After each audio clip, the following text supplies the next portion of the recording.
কিসের রাজাকার? এই রাজাকারের জন্য তো হাসিনাকে দেশ থেকে বিতাড়িত করা হয়েছে। তারা রাজাকার কোত্থেকে আসলো? আবার বলা হচ্ছে যুদ্ধাপরাধী। কিসের যুদ্ধাপরাধী?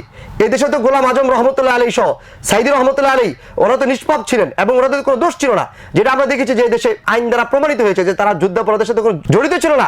বরঞ্চ হাসিনার আপন যে বিআই ছিল শাহজাহান, সে যুদ্ধাপরাধী ছিল। এরপর হচ্ছে শাহরিয়ার কবির, বিশিষ্ট মুরগি কবির, সে ছিল যুদ্ধাপরাধী। তো তাদের কোনো বিচার হয়নি, বরঞ্চ এই দেশের আলেম ওলামা যারা এই দেশের ইসলামকে প্র্যাকটিস করে তাদেরকে যুদ্ধাপরাধী দিয়ে তাদেরকে নামানুষ বানানো হয়েছে। আল্লাহ এই জালেমকে এমন নিকৃষ্টতম শাস্তি দেন, দুনিয়াকে ওর জন্য নরক বানিয়ে ফেলেন, আল্লাহ পরকালকে ওর জন্য নরক বানিয়ে ফেলেন। আল্লাহ আমরা সর্বশেষ নূহ আলাইহিস সালাম যে বদদোয়া করেছিল আমরা সেই বদদোয়া করছি, রব্বিলা তাজার আলাল আরদি মিনাল কাফিরিন দাইয়ারা। আল্লাহ পৃথিবীতে একটা জালিমকে অবশিষ্ট রাখবেন না। আল্লাহুম্মা হসিম আদাদা। আল্লাহ খুবাইব আলাইহিস সালাম বলেছিলেন আল্লাহুম্মা হসিম আদাদা, আল্লাহ একটা একটা গণনা করে রাখেন, ওয়াক্তুলহুম বাদাদা, আল্লাহ একটা একটা হত্যা করেন, ওয়ালা তুগাদির মিনহুম আহাদা, আল্লাহ একটাকে অবশিষ্ট রাখবেন না। রব্বানা তাকাব্বাল মিন্না ইন্নাকা আনতাস সামিউল আলিম। আসসালামু আলাইকুম ওয়া রাহমাতুল্লাহ। আওয়ার ইসলাম 24.com এর সকল দর্শকদের জানাচ্ছি আন্তরিক মোবারকবাদ। আজকের সমকালীন আলাপে আমি রয়েছি কাজী ইনজামামুল হক এবং আমাদের অতিথি হিসেবে রয়েছেন জুলাই যোদ্ধা ও মাদ্রাসা শিক্ষক হাফেজ মাওলানা ফুয়াদ মুত্তাসিম। আসসালামু আলাইকুম, কেমন আছেন? ওয়ালাইকুম আসসালাম ওয়া রাহমাতুল্লাহি ওয়া বারাকাতুহু। কেমন আছেন আপনি? ভালো আছেন? এই তো আলহামদুলিল্লাহ। 2024-এর গণ অভ্যুত্থানের পূর্বে যদি আমি ফিরে যাই এবং এর আগে যদি একটু পিছনে আমরা চলে যাই, যে 2021 সালের মোদি বিরোধী আন্দোলনেও আপনি অংশগ্রহণ করেছিলেন এবং সেখানে একটি গ্রহণযোগ্য একটি শরিকানা ছিল আপনার, এবং তখন একটি ছবিও ভাইরাল হয়েছিল যে আপনারা একজন আহত ব্যক্তিকে রিকশায় করে নিয়ে যাচ্ছেন এবং সেই ছবিটি দিয়ে অনেকে ফেসবুকে দিচ্ছিল যে সবকুছ ইয়াদ রাখা জায়গা। তো সেই সময়ের অবস্থা প্রেক্ষাপট কেমন ছিল সেটি নিয়েও যদি আমাদের দর্শকদের বলতেন। আসলে আমরা আন্দোলন 2021 সাল থেকে শুরু করিনি, আমাদের আন্দোলন ছিল 2013 সাল থেকে। 2013 সালে যখন এই দেশে নাস্তিকবাদ এবং সেকুলারদের আধিপত্য বেড়ে গেছে, আমরা দেখেছি যে নবী মুহাম্মদ রাসূলুল্লাহ সাল্লাল্লাহু আলাইহি ওয়াসাল্লামকে নিয়ে কটূক্তি করা হচ্ছিল, শাহবাগ কায়েম করা হয়েছিল এবং জামাত ইসলামের বড় বড় 6 জন নেতাকর্মীকে ফাঁসি দেওয়া হয়েছিল, যেটা অন্যায়ভাবে অবিচারভাবে। এর প্রেক্ষিতে আমরা দেখেছি যে হেফাজতে ইসলাম এদেশে সাধারণ মুসলিমদের যৌক্তিক কিছু দাবি নিয়ে সরকারের কাছে দাবি জানিয়েছিল, তৎকালীন ফ্যাসিস্টের কাছে। কিন্তু হাসিনা তো সেই দাবি রক্ষা করেনি, বরং আমরা দেখেছি সেই কালো রাতে হাসিনা 1,56,000 রাউন্ড শুধু গুলি ছুড়েছে। এর পরবর্তী আমরা দেখেছি হাসিনার মিথ্যাচার। হাসিনা কি বলেছে? তো আল্লাহ সুবহানাহু ওয়া তাআলা ফজলুল করম, আল্লাহ সুবহানাহু ওয়া তাআলা আমাকে সেই রাত্রে সেখানে থাকার তৌফিক দান করেছেন, এটা আল্লাহর ফজলুল করম। তো আমাদের আন্দোলন শুরু হয়েছে 2013 সাল থেকে। এর ধারাবাহিকতায় হাসিনার বিরুদ্ধে যারাই সক্রিয় হয়েছে আমরা তাদের পাশে ছিলাম, আমরা তাদের যৌক্তিক দাবিতে তাদের সমর্থন দিয়েছি। 2021 সালেও সেই ধারাবাহিকতায় যখন এই দেশে মোদি বিরোধী আন্দোলন হচ্ছিল, ভারতের কুখ্যাত কসাই খ্যাত মোদি যখন এই দেশে আসছিল, আমরা মনে করেছি যে এই দেশের স্থিতিশীলতা নষ্ট হবে এবং এই দেশে ফাসাদ বেড়ে যাবে, মানুষের মাঝে বৈষম্য দেখা দিবে। তো তখন আমরা যৌক্তিক আন্দোলনে মাঠে নেমেছিলাম। কিন্তু আমরা দেখেছি হাসিনার পুলিশ, হাসিনার গুন্ডা বাহিনী, তৎকালীন সন্ত্রাসী আওয়ামী ক্যাডারগুলো বাইতুল মোকাররমের মতো মসজিদে তারা এদেশের ইসলামপ্রিয় মুসলিমদেরকে দাড়ি ধরে চড় মেরেছে, থাপ্পড় মেরেছে, তাদেরকে লাঠি আঘাত করেছে, যেটা মসজিদে ঢুকে, এবং মসজিদের মধ্যে আপনার রক্ত ছিল, মসজিদ রক্তাক্ত হয়ে গেছিল। এরপর 26শে মার্চ 2021 সালে হেফাজতে ইসলাম মোদি বিরোধী হরতাল ডেকেছিল, আমরা রাজপথে ছিলাম, আমরা একতা পোষণ করেছি। কিন্তু এর পরবর্তীতে যেটা হয়েছে, একটা আন্দোলন যে কেউ করতে পারে, গণতান্ত্রিক দেশে আমরা বলছি দেশে গণতন্ত্র আছে, এটা একটা গণতান্ত্রিক দেশ, অথচ আমরা দেখেছি গণতন্ত্রের কোনো কিছুই নেই।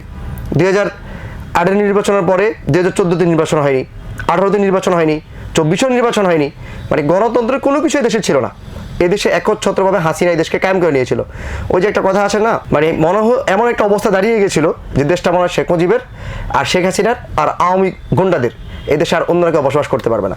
সেটা আমরা দেখেছি 2021 সালে একেবারে সাধারণ থেকে শুরু করে হেফাজতের যত বড় আলেম আছেন বা নিচক কোনো মসজিদের ইমাম, মাদ্রাসার শিক্ষক, সবাইকে হাসিনা গৃহবন্দী করেছে, কারাগারে নিক্ষেপ করেছে। আমরা দেখেছি মাওলানা শাইখুল হাদিস মাওলানা মামুনুল হক সাহেব হাফিজাহুল্লাহ, ওনাকে দীর্ঘ 3 বছরের বেশি সময় ধরে কারাগারের অন্ধকারে প্রকোষ্ঠে রাখা হয়েছিল। জনাব বাবুনগরী রহমতুল্লাহ আলী উনি শহীদ হয়েছেন শুধু হাসিনা রেজিমের এই টর্চারের কারণে এবং এই আপনার নির্যাতনের কারণে। এই জন্য আমরা সেদিন মাঠে ছিলাম। মাঠে থাকার সময় আমাদের অভিজ্ঞতা ছিল, দেখেছি কি করেছে হাসিনার পুলিশ। আমরা মাঠে ছিলাম শুধু, এরপর দেখা গেছে আমাদের উপর গুলি ছুড়েছে, মানুষকে আহত করেছে, শহীদ করেছে। এবং আরও দুঃখের বিষয় হচ্ছে সেই সময় সারা বাংলাদেশে 26 জনকে শহীদ করেছে, সারা বাংলাদেশ। এবং ব্রাহ্মণবাড়িয়াতে, বিবাড়িয়াতে, শহীদবাড়িয়াতে অনেক মানুষকে শহীদ করেছে। শহীদবাড়িয়া বলতে আমি বিবাড়িকে বোঝাচ্ছি আর কি, ব্রাহ্মণবাড়িয়া বোঝাচ্ছি। সেখানে অনেক মানুষকে শহীদ করেছে। হাটহাজারীর মতো মাদ্রাসা, আমাদের দেশের অন্যতম বিদ্যাপীঠ, এদেশে ইসলাম প্রচারের অন্যতম বিদ্যাপীঠ হচ্ছে হাটহাজারী মাদ্রাসা। সেই মাদ্রাসার তালিব ইলমদেরকে শহীদ করে দেওয়া হয়েছে এই হাসিনার পুলিশ। তার মানে আমরা এখান থেকে এটা বুঝি যে মাদ্রাসার যে আন্দোলন ছিল, হাসিনা রেজিমের বিরুদ্ধে যে আন্দোলন ছিল মাদ্রাসার শিক্ষার্থীদের, আলেম ওলামাদের, এটা আজকে শুরু হয়নি, 2024 শুরু হয়নি। এই আন্দোলন শুরু হয়েছে 2009 সালে যখন আর্মিদের উপর ট্রেজেডি চালিয়েছে, তখন থেকে আমরা বিক্ষোভ মিছিল করেছি, তাদের পক্ষে দাঁড়িয়েছি, হাসিনার বিপক্ষে অবস্থান নিয়েছি। 2013 সালে আমরা হাসিনার বিপক্ষে দাঁড়িয়েছি, 2021 সালেও হাসিনার বিরুদ্ধে আমরা আন্দোলন করেছি। তা আমাদের আন্দোলনের যাত্রা শুরু হয়েছে সেই 2013 সাল থেকে। আমরা যখন থেকে বুঝতে শুরু করেছি যে হাসিনা এই দেশের জন্য কালো সাপ, তখন থেকে আমরা হাসিনার বিরুদ্ধাচরণ শুরু করেছি। এখন তো 2025 সালের জুলাই মাস চলছে। যদি পিছনে ফিরে তাকান 2024 সেই জুলাই আগস্ট আন্দোলন, সেখানে কিভাবে আপনি জড়িত হয়েছিলেন, কত তারিখ থেকে আপনি আন্দোলনে নামেন এবং কোন বিষয়টি আপনাকে মোটিভ করেছিল যে না আমাকেও এই আন্দোলনে যুক্ত থাকতে হবে? 2024 সালের জুলাইতে আমরা দেখেছি 14 জুলাই হাসিনা যখন বললো যে তাহলে কি রাজাকারের নাতিপুতিরা কি এদেশে কি পাবে কিনা, এদেশে কি তারা মূল্যায়ন পাবে কিনা, বা তারা কি কোটা পাবে কিনা, অন্য যারা আছে তারা কি মেধাবী নয়, মানে এরকম যখন সে উক্তি তুলেছিল। তারপর ঢাকা ইউনিভার্সিটির ছেলেরা যখন মাঠে নামলো, তখন থেকেই মানে জুলাইয়ের এই যৌক্তিক আন্দোলনের সাথে আমরা শুরু থেকেই একমত ছিলাম। আমি ব্যক্তিগতভাবে একমত ছিলাম। আমার ফেসবুকে আমার পোস্ট আছে, 15 জুলাইতে আমি পোস্ট লিখেছিলাম যে ওয়ালা তাহসাবান্নাল্লাহু গাফিলান আম্মা ইয়া'মালুয যালিমুন, আল্লাহ সুবহানাহু ওয়া তাআলা জালিমদের থেকে বিখবর নন। আমি তখন আমার প্রোফাইল পিকচার পরিবর্তন করে ঢাকা ইউনিভার্সিটির আপনার ছবি লাগিয়েছিলাম। এরপরে আমাকে এই আন্দোলন ভীষণভাবে নাড়িয়ে দিয়েছে যখন আমরা দেখলাম যে ঢাকা ইউনিভার্সিটির উপর হামলা চালিয়েছে এবং ঢাকা ইউনিভার্সিটি যখন বন্ধ করে দিয়েছে। পরবর্তী ব্রাক ইউনিভার্সিটিতে আন্দোলন ছড়িয়ে পড়েছে এবং দেখলাম 17 জুলাইতে শহীদ আবু সাইদ রহিমউল্লাহ ওনার উপর গুলি ছোড়া হয়েছে। এবার BRAC university, east West university, এই যখন আপনার ইউনিভার্সিটিকে যখন একত্রতা পোষণ করে যখন রাজপথে নামলো, তো তাদের উপর হাসিনার পুলিশ হামলা চালিয়েছে। এবং এই আন্দোলন পরবর্তীতে শুধু কোটা বিরোধী আন্দোলন ছিল না, প্রত্যেকটা মানুষের যৌক্তিক আন্দোলন ছিল। আর প্রত্যেকটা মানুষ কিন্তু মানে প্রত্যেকটা মানুষের অন্তরে কিন্তু চাপা ক্ষোভ ছিল হাসিনার বিরুদ্ধে। কারণ বিগত 17 বছর হাসিনা এই দেশে প্রত্যেকটা মানুষের উপর সে নির্যাতন চালিয়েছে। আপনি যদি এখনও দেখেন, তাহলে আপনি চিন্তা করে দেখেন, যদি একটা নবজাতক শিশু যদি জন্মগ্রহণ করে, তাহলেও হাসিনার যে ঋণ করে গেছে সেটা ওই নবজাতক শিশুর উপর বর্তাবে। আমি আর আপনি আজকে বিশ্ব ব্যাংকের উপর আমরা ঋণের বোঝা নিয়ে মাথায় ঘুরছি। তো আমরা তখন যখন ইন্টারনেট বন্ধ করেছে, আমরা প্রচুর পরিমাণ দোয়া করতাম, একে দোয়া করতাম, সম্মিলিত দোয়া করতাম। এবং 24 মানে 4 আগস্ট আমার যে বক্তব্য ছিল সেটা 4 আগস্ট ছিল। আমি তখন এই নিয়ত করেছি যে হয়তো শাহাদাত বরণ করতে হয়, যদি শাহাদাত বরণ করি তো আল্লাহর ফজল করম, এটা আসলে সৌভাগ্যের বিষয়। আমরা আসলে শাহাদাতকে ভয় পাই না, শাহাদাতে ভয় কিছু নেই। জান্নাতের সবচেয়ে সহজ পথ হচ্ছে শাহাদাত। হাদিসের মধ্যে আসছে না যে কেউ যদি দুনিয়ার জান্নাতের নিয়ামত রাজি দেখার পরও দুনিয়াতে আসতে চাবে না, একমাত্র শহীদ আসতে চাবে। কারণ আল্লাহ সুবহানাহু ওয়া তাআলা তার জন্য এত বেশি নিয়ামত রেখেছে।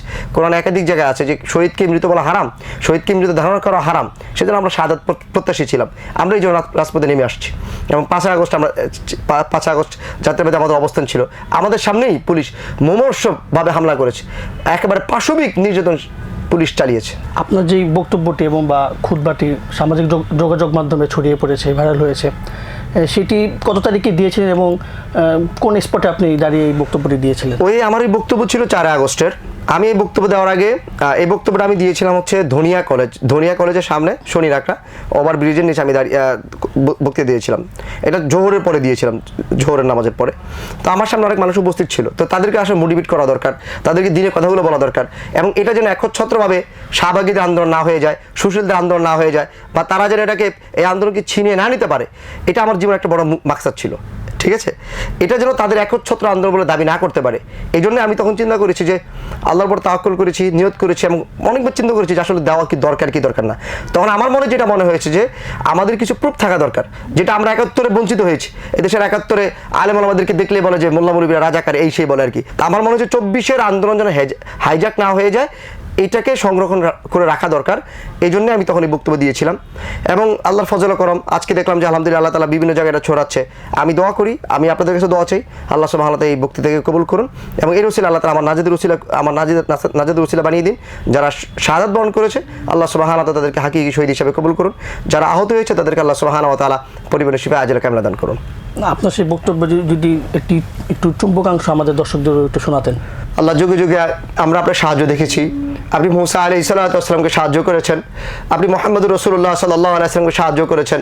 আল্লাহ আমরা মুহাম্মদুর রাসূলুল্লাহ সাল্লাল্লাহু আলাইহি ওয়াসাল্লামের ইতিম উম্মত। আল্লাহ আমরা আপনাকে দেখি নাই, আল্লাহ আপনাকে দেখার কোনো সুযোগ নেই, আল্লাহ আপনি আমাদেরকে সাহায্য করবেন না। আল্লাহ আপনি বলেছেন ওয়ালা তাহসাবান্নাল্লাহা গাফিরান আম্মা ইয়ামালুয যালিমুন, আল্লাহ আপনি জালেমদের থেকে বিখবর নন, আল্লাহ আপনি আমাদেরকে সাহায্য করবেন না, আল্লাহ আপনি আমাদেরকে সাহায্য করবেন না। আল্লাহ এই জালেম আমাদের উপর নির্যাতন চালিয়েছে 2009 সালে, 2013 সালে আল্লাহ হেফাজতের অগণিত আলেমকে শহীদ করে দিয়েছে। আল্লাহ 2018 সালে, আল্লাহ 2021 সালে সারা দেশে 26 জনকে শহীদ করেছে। আল্লাহ 2024 সালে এসে এরা আমাদের উপর নির্বিচারে গুলি চালাচ্ছে। আল্লাহ কখন আপনার সাহায্য আসবে? আল্লাহ আপনি আমাদেরকে সাহায্য করেন, আল্লাহ আপনি আমাদেরকে সাহায্য করেন। আল্লাহ আপনি বলেছেন ইন্নাহু লা ইফলাহুয যালিমুন, আল্লাহ জালেমরা সফল হবে না সেটা আমাদেরকে দেখান, আমাদের অন্তরগুলোকে প্রশমিত করেন, আমাদের চোখকে শীতল করেন। আল্লাহ আমাদের অন্তর আপনি শান্তি দান করেন। আল্লাহ এই জালেমকে এমন নিকৃষ্টতম শাস্তি দেন, দুনিয়াকে ওর জন্য নরক বানিয়ে ফেলেন, আল্লাহ পরকালকে ওর জন্য নরক বানিয়ে ফেলেন। আল্লাহ আমরা সর্বশেষ নূহ আলাইহিস সালাম যে বদদোয়া করেছিল আমরা সেই বদদোয়া করছি, রব্বিলা তাযার আলাল আরদি মিনাল কাফিরিনা দাইয়ারা, আল্লাহ পৃথিবীতে একটা জালেমকে অবশিষ্ট রাখবেন না। আল্লাহুম্মা হসিম আদাদা, আল্লাহ খুবাইব আলাইহিস সালাম বলেছিলেন আল্লাহুম্মা হসিম আদাদা, আল্লাহ একটা একটাকে গণনা করে রাখেন, ওয়াক্তুলহুম বাদাদা, আল্লাহ একটা একটাকে হত্যা করেন, ওয়ালা তুগাদির মিনহুম আহাদা, আল্লাহ একটাকে অবশিষ্ট রাখবেন না। রব্বানা তাকাব্বাল মিন্না ইন্নাকা আনতাস সামিউল আলিম। আগস্ট পরবর্তী সময়ে যেই সংস্কার ও পরিবর্তনের আশায় গণঅভ্যুত্থানে অংশ নিয়েছিলেন, আপনি কি মনে করছেন সেটি পূরণ হয়েছে? হাসিনা দীর্ঘ 17 বছর এদেশে ক্ষমতা বা শোষণ করতে পেরেছে কিছু মূলনীতি দিয়ে। হাসিনা কিছু খুঁটি ছিল, কিছু বয়ান ছিল, কিছু নেগেটিভ ছিল। তার মধ্যে একটা ছিল আপনার জঙ্গি ছিল একটা, আরেকটা ছিল হচ্ছে আপনার যুদ্ধাপরাধী, এরপরে ছিল হচ্ছে আপনার মুক্তিযুদ্ধের সপক্ষে শক্তি, আরেকটা শব্দ ছিল রাজাকার। এই 4টা নেগেটিভের উপর হাসিনার দীর্ঘ 17 বছরের ক্ষমতা টিকেছিল। আমাদের আসলে জুলাইয়ের এই আন্দোলন বেগমান হওয়ার পিছনে অন্যতম কারণ ছিল যে হাসিনা যখন রাজাকার বলে গণমানুষকে রাজাকারের নাতিপুতি বলে সম্বোধন করেছে তখন কিন্তু আন্দোলন সবার মাঝে ছড়িয়ে পড়েছে। আমরা জুলাই পরবর্তীতে এই ন্যারেটিভটা আবার দেখতে পাচ্ছি, এই ন্যারেটিভটা এখন আবার দাঁড় করাচ্ছে। নতুন যারা দলে আসছে তারা আবার দেখা যাচ্ছে যে এই জুলুমের যে ফিরিস্তি হাসিনা যেভাবে জুলুম করেছে, যে খুঁটিগুলোকে দাঁড় করিয়েছে সেই খুঁটিগুলোর উপর ভর করে আবার জুলুম করতে চাচ্ছে, আবার মানুষের মাঝে হয়রানি সৃষ্টি করতে চাচ্ছে, আবার মানুষের রক্ত চুষে খেতে চাচ্ছে। একইভাবে আজকে বলা হচ্ছে যে রাজাকার। কিসের রাজাকার? এই রাজাকারের জন্য তো হাসিনাকে দেশ থেকে বিতাড়িত করা হয়েছে। তারা রাজাকার কোত্থেকে আসলো? আবার বলা হচ্ছে যুদ্ধাপরাধী। কিসের যুদ্ধাপরাধী? এই দেশে তো গোলাম আজম রহমতুল্লাহ আলী সহ সাইদি রহমতুল্লাহ আলী ওরা তো নিষ্পাপ ছিলেন এবং ওনাদের কোনো দোষ ছিল না, যেটা আমরা দেখেছি যে এই দেশে আইন দ্বারা প্রমাণিত হয়েছে যে তারা যুদ্ধাপরাধের সাথে কোনো জড়িত ছিল না। বরঞ্চ হাসিনার আপন যে বেয়াই ছিল শাহজাহান, সে যুদ্ধাপরাধী ছিল। এরপর হচ্ছে শাহরিয়ার কবির, বিশিষ্ট মুরগি কবির, সে ছিল যুদ্ধাপরাধী। তো তাদের কোনো বিচার হয়নি, বরঞ্চ এই দেশের আলেম ওলামা যারা এই দেশের ইসলামকে প্র্যাকটিস করে তাদেরকে যুদ্ধাপরাধী দিয়ে তাদেরকে নামানুষ বানানো হয়েছে। জঙ্গি বলতে দেশে কোনো কিছু নেই, জঙ্গি বলতে কোনো কিছু দেশে নাই। কিন্তু এরপরে দেখা গেছে যে হোলি আর্টিজানের হামলা, জাহাজবাড়িতে হত্যা এবং হাজার হাজার আলেম ওলামা দিন প্র্যাকটিস করে এরকম ভার্সিটি ভাইদেরকে, স্কুলের ভাইদেরকে, কলেজের ভাইদেরকে, বোনদেরকে নিয়ে সেই কঠিন নির্যাতন চালানো হয়েছে। আয়নাগরে, সিটিডিসির আয়নাগর, র্যাবের আয়নাগর, প্রত্যেকটা জায়গায় মানুষের উপর জুলুম করা হয়েছে। আমরা দেখতে পাচ্ছি এই 4টা খুঁটিকে আবার সংস্কার করা হচ্ছে, আবার সেই নেগেটিভকে দাঁড় করা হচ্ছে, আবার মানুষের উপর সেই জুলুম এবং সেই শোষণকে কায়েম করার চেষ্টা করা হচ্ছে।